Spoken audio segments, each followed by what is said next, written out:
In the summer of 2024, demolition crews drove explosives into a century-old concrete dam on the Klamath River, stepped back, and blasted it open on purpose.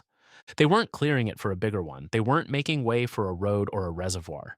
They were tearing down four working hydroelectric dams, structures that had stood for as long as 100 years, and draining the lakes behind them, deliberately, permanently. And they were doing it for one reason that sounded to a lot of people completely insane: for a fish. To the critics, it was madness. Here were perfectly standing dams generating clean electricity, holding back lakes that people had fished and boated on for generations. And the plan was to spend $500 million to destroy them, drain the reservoirs, send a century of trapped mud rushing downstream, wipe four lakes off the map, all to reconnect a river for salmon that, by then, had nearly vanished anyway. Some locals were furious. Some were certain it would fail, that the river was too far gone, that the fish would never come back.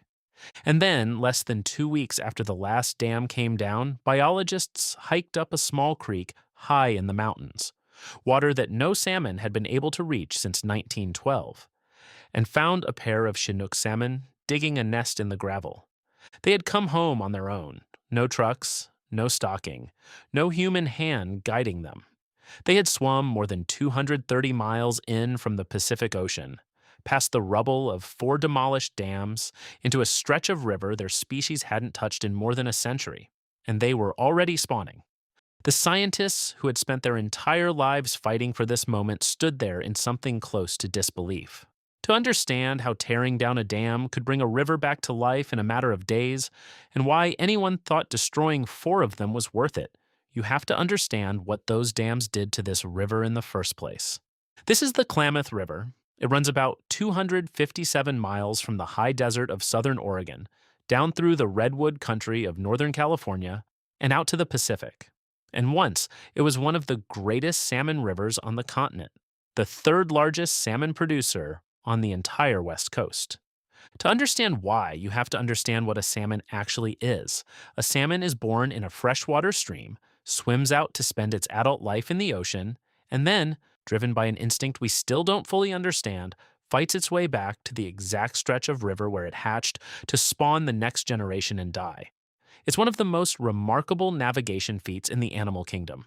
A salmon carries the map of its home river inside its own body. The entire Klamath system was built around that journey. For thousands of years, millions of salmon surged up the river every year, all the way into the high country of Oregon.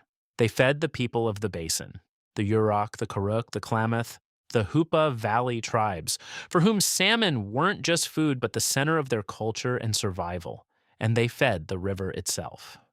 When those salmon spawned and died, their bodies carried nutrients from the ocean hundreds of miles inland, fertilizing the forests, feeding the bears and eagles and insects, powering an entire ecosystem from the bottom up.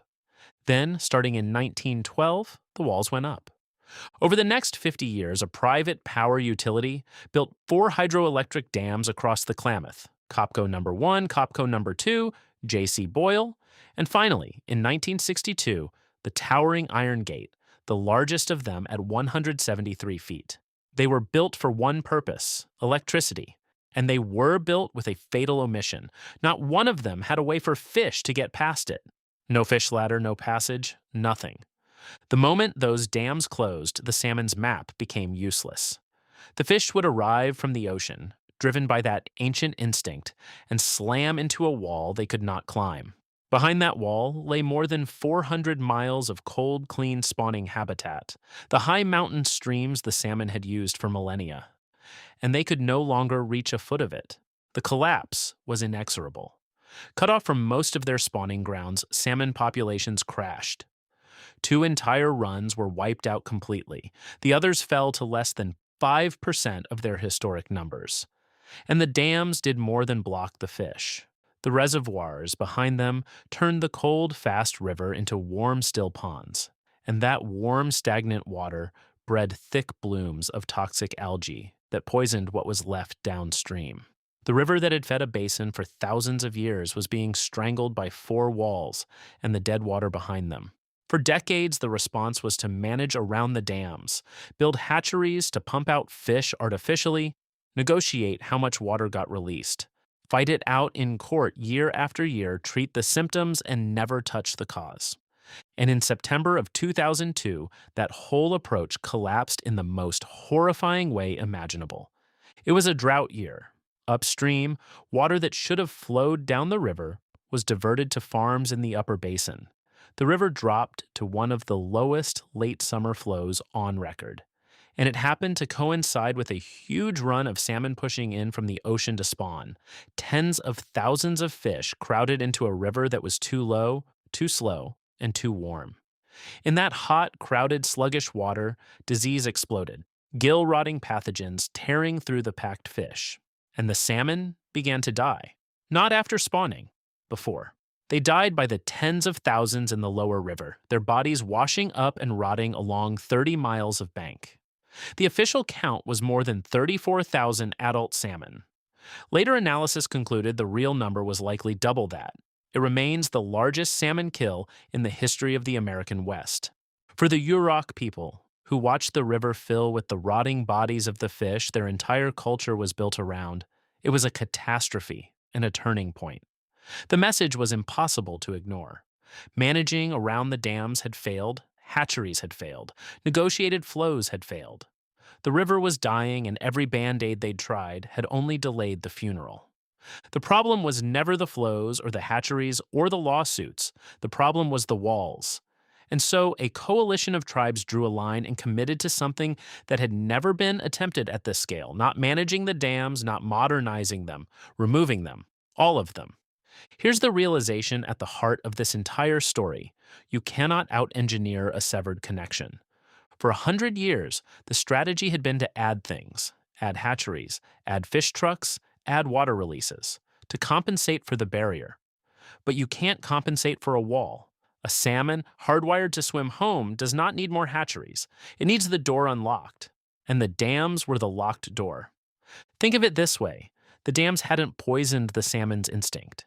They hadn't erased the map inside the fish. The high mountain streams behind the dams were still there. Still cold, still clean, still perfect spawning gravel, sitting empty and waiting for a century. It was like clamping shut an artery. The heart still beats, the limb is still there, the blood is still good. It just can't get through. You don't fix that by giving the body more blood. You fix it by removing the clamp. That was the insight that made the impossible suddenly obvious. These 4 dams produced only a tiny fraction of the utility's power.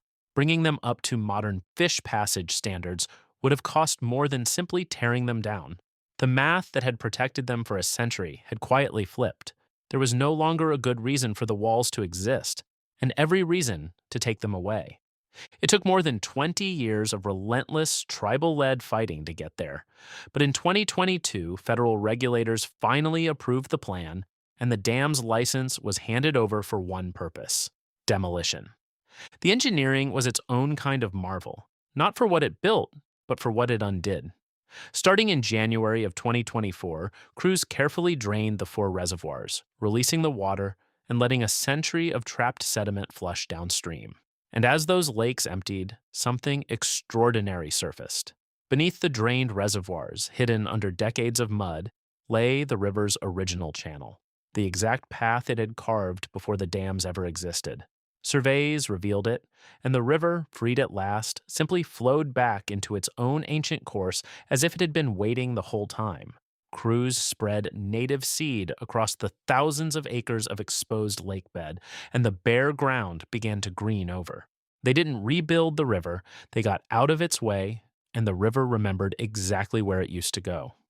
By October 2nd, 2024, the last of the 4 dams was gone. For the first time in over a century, the Klamath ran free from the high desert all the way to the sea, and the river came back to life almost faster than anyone could measure it. Within days of the final demolition, the first Chinook salmon was found in a creek in California that sat above the old Iron Gate dam site. Water its kind hadn't reached in more than 60 years.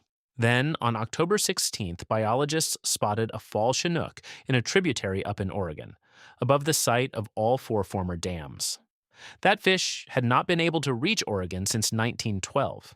It had swum more than 230 miles in from the ocean, navigated a steep, boulder choked canyon at the lowest water of the year, and arrived in a stretch of river that had been sealed off for 112 years. And it was not alone. More followed within days.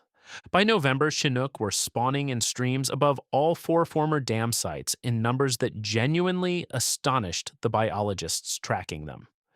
In the few months after Iron Gate came down, roughly 7,700 fish moved past the old dam site, an average of nearly 600 a day, and about 96% of them Chinook salmon. Nobody had trucked them in, nobody had released them. The salmon had done the entire thing themselves, guided by the map they'd carried in their bodies the whole time. Then it went further than anyone dared hope. In March of 2025, the Klamath tribes documented something that hadn't happened in 100 years. Naturally spawned baby Chinook salmon, fish hatched in the wild, in the gravel of the upper basin, the first generation born up there in a century. And by the fall of 2025, salmon had pushed all the way to the rivers near Chiloquin, the heart of the Klamath tribe's homeland.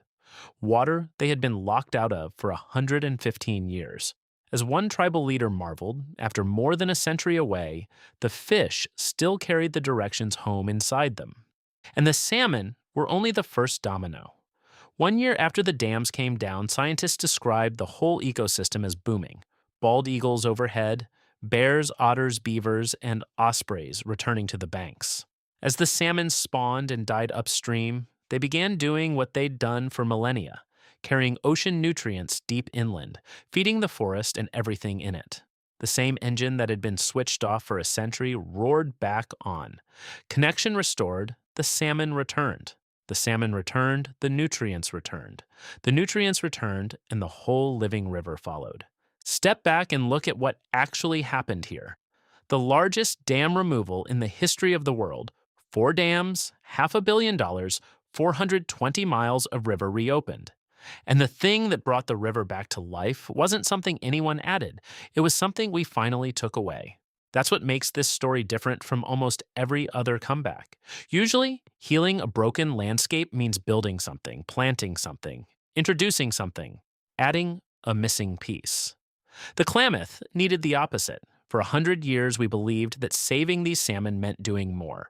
More hatcheries, more management, more concrete and control. It turned out the single most powerful thing we could do was remove what we'd built, and then step back and trust the river to know the rest.